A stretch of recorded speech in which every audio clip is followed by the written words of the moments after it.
সমাজ ভালোবেসেছেন, ভালোবাসার কারণে তেনাকে বিদেশ থেকে দেশের রাষ্ট্রীয় মসনদে বসিয়েছেন এদেশ জাতির নিরাপত্তার জন্য।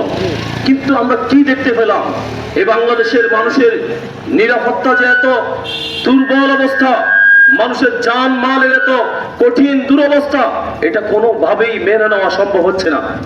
সেজন্য বর্তমান যারা উপদেষ্টা সরকার আছেন, আপনাদের প্রতি উদাত্ত আহ্বান থাকবে, এদেশের সন্ত্রাসীদেরকে দমন করার জন্য আপনাদের যেরকম ভূমিকা থাকার প্রয়োজন ছিল, আমরা আপনাদের সেরকম কোন ভূমিকাই বাংলাদেশের আকাশের নিচে আমরা দেখি নাই।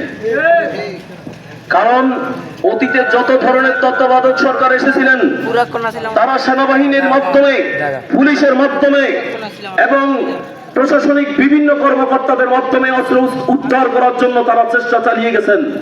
অতীতে যতই তত্ত্বাবধায়ক সরকার এসেছেন, উপদেষ্টা সরকার এসেছেন, নিরপেক্ষ সরকার এসেছেন, সবাই অস্ত্রের বিরুদ্ধে স্লোগান দিয়ে কবর থেকে অস্ত্র উদ্ধার করেছে।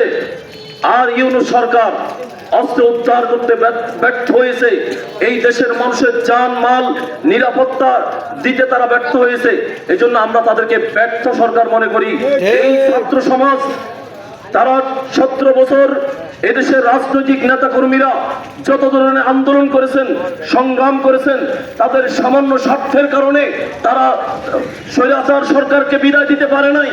কিন্তু এই ছাত্র সমাজ যারা করে নাই সম্পদের লোভ, যারা করে নাই টাকার লোভ, যারা করে নাই জীবনের কোনো মায়া, সব কিছু ত্যাগ করে এই রাষ্ট্রকে একটি নিরাপদ রাষ্ট্র, এই রাষ্ট্রকে একটি সুন্দর রাষ্ট্র উপহার দেওয়ার জন্য এদেশের হাজার হাজার লক্ষ লক্ষ ছাত্র সমাজ তাদের জীবন ফিরিয়ে দিয়ে আমাদেরকে একটি নিরাপদ দেশ হাতে দিয়েছেন, মানুষের কল্যাণের জন্য, দেশের কল্যাণের জন্য। আর সে দেশের ছাত্র সমাজ এভাবে গুলির সামনে তারা